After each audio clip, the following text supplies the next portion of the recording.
Today I'm going to walk you through on how to replace the membrane on the Model 2R. Our system's already gone through a drain cycle, you'll have to isolate the unit, go into the control screen, press drain cycle, let the system do its drain cycle, which takes 5 minutes, which is going to help drain these canisters down and relieve the pressure in the system. Once that's completed, you can remove the side panels and the hood from the unit so you can get access to the membranes. First thing we're going to do is we're going to disconnect all the lines on the upper manifold. The membranes can be changed with the membrane inside the unit itself, assuming you have large enough sealing space to pull the membrane completely out of the unit. If you don't have enough space, you may need to take off the wedge and kind of lean it towards you so you can get more access to remove it from the unit. So first thing we're going to do is use a 5/32 T handle to remove the brackets for the permeate line.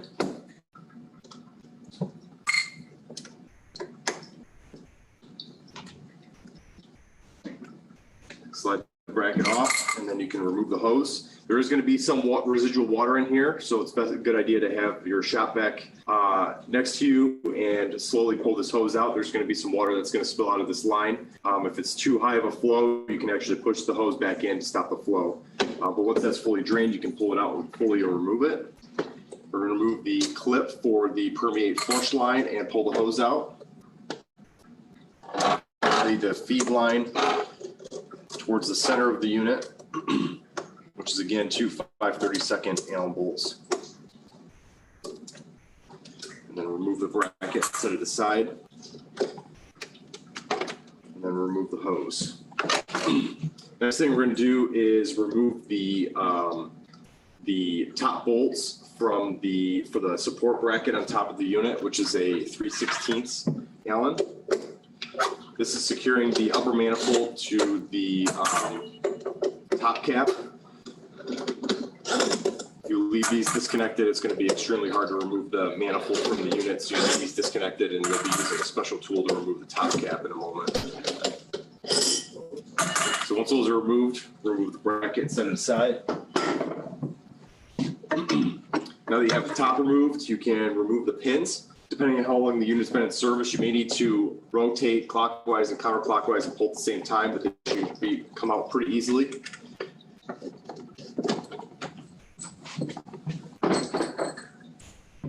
Once you have those removed, you can pull straight up on the manifold. It doesn't take much force at all to remove the manifold. There's only 2 nipples that are holding it in. So just pull straight up, and you're going to remove the upper manifold for the membrane, and you can set that aside.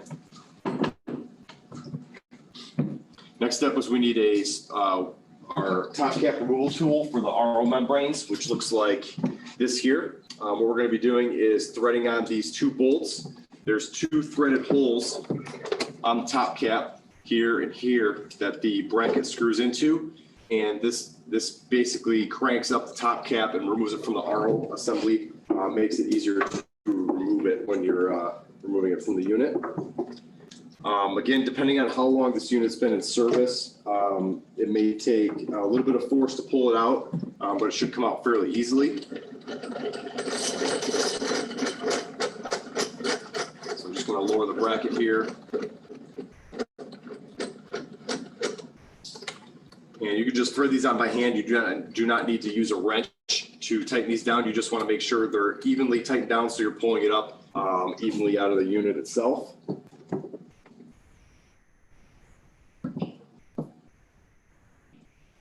So now that we've got these threaded in a couple turns, we're going to start cranking the tool to remove the top cap, which you're going to have to rotate it clockwise. And you'll be able to see that the top cap is being slowly removed outside of our membrane housing. One thing to be careful with is make sure don't have your finger sticking through this hole, because if you tighten it the rest of the way, obviously you're going to crush your finger.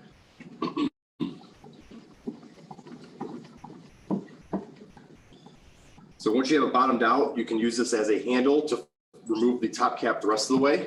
So just kind of pull upwards and side to side to remove it. There are 2 O-rings that are on the top cap. These need to be replaced during service.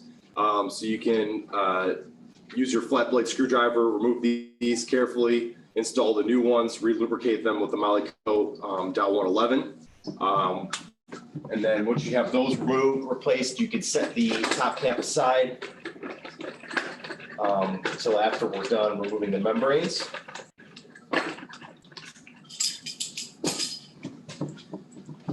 Next tool you're going to use is the nipple removal tool, which is this tool here. When you squeeze down, it opens up the nipple removal tool to remove the main nipple that is inside the membrane.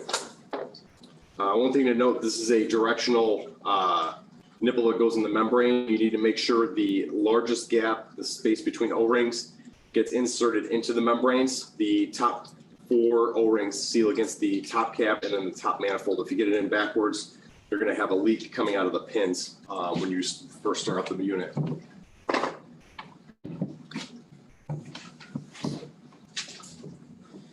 Next step is you're going to use your element removal tool. Basically what you want to do is these hooks that are on the side, you're going to hook onto the brine seal on top of the membrane. I'll show you how to do that. So now that we're hooked on the membrane, we can actually use this as a handle to remove the membrane out of the unit.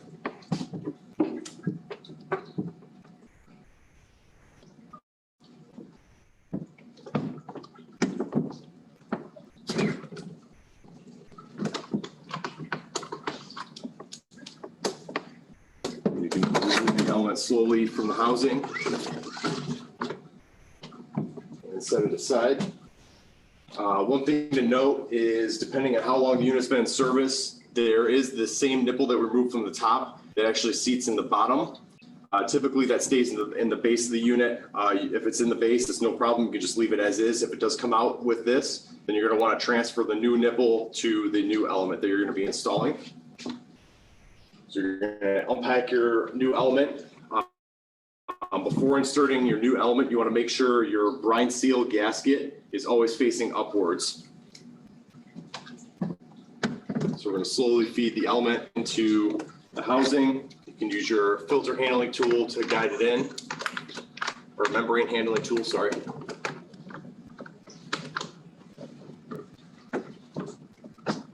Because the nipple's down there, it's a tight seal. You'll feel it drop into place and fully seat. Once you're done with that, you can remove the element removal tool and set it aside. We've got the O-rings relubricated on this nipple, and we're going to insert it back into the membrane. So it's going to go right into the center core. Just press down firmly. You'll feel it bottom out. There's a lip in there that'll bottom out against, and you want to make sure you have 4 O-rings exposed on the nipple on top of the membrane. If you don't see the 4 O-rings, then you potentially have it upside down, and you're probably going to get a leak when you restart. So it's important that you see 4 O-rings when you put it back on. Next thing we're going to do is we're going to take our manifold. I'll set it up here so you guys can see easy. We're going to reinstall the top cap onto the manifold, which is what we use the special tool to remove from the housing. Get it centered as close as you can. There's only going to be 1 nipple on it, so it will rotate on its own. We're actually going to thread in those bolts that are removed from the plate, reinforcement plate. So what I do is I typically just set it in the top of the housing just to keep it centered. And then we're going to grab the reinforcement plate. You want to make sure that the cutout is actually over where the permeate flush line goes. You want to make sure that you have enough clearance for it. You put it in backwards, and you're not going to be able to get that the low pressure clip back into the permeate flush line. So we get that centered, and then we're going to hand thread in the 4 main bolts which hold the upper manifold to the top cap itself. We're going to fully tighten these and torque them to spec once we get everything back into the unit. This is just to keep the manifold and the top cap in the center position, so when you put the pins back in, everything lines up correctly.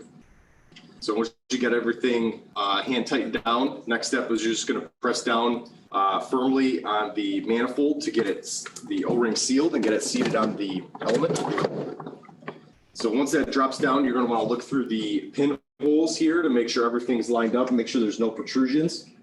I'm going to need to rotate it clockwise or counterclockwise while it's in there just to make sure the pin's going easily. Next thing we're going to do is we're going to insert our pins.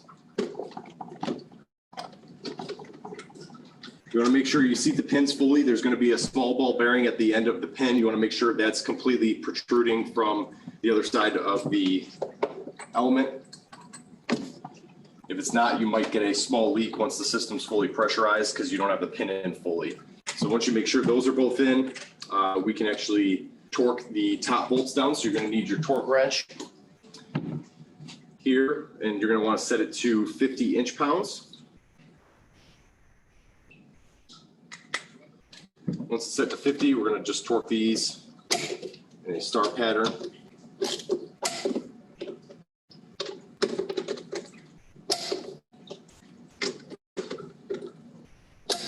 Just go over it one more time, make sure we got everything.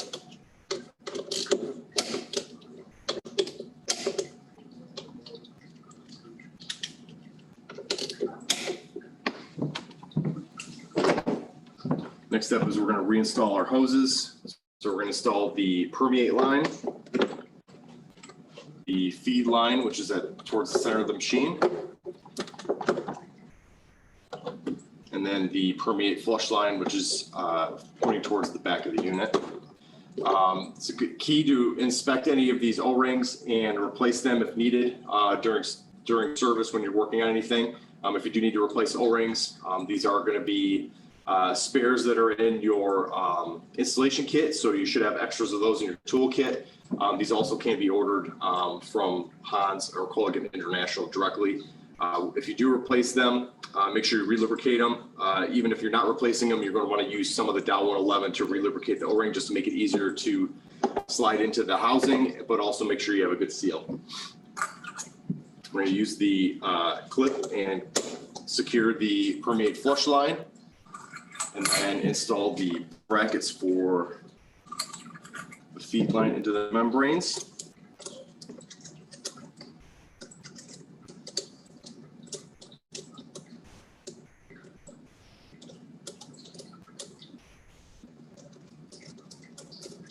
Just going to thread these by hand. We're actually going to torque these with the torque wrenches also.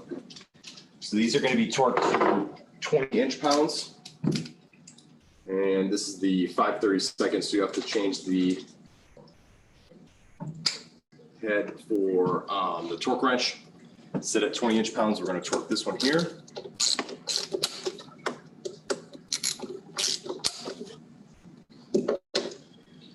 And finally, we're going to install the last bracket, which is the permeate line.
Just want to make sure you get it centered on there. Don't fully tighten down the other bolt once you get the other one in.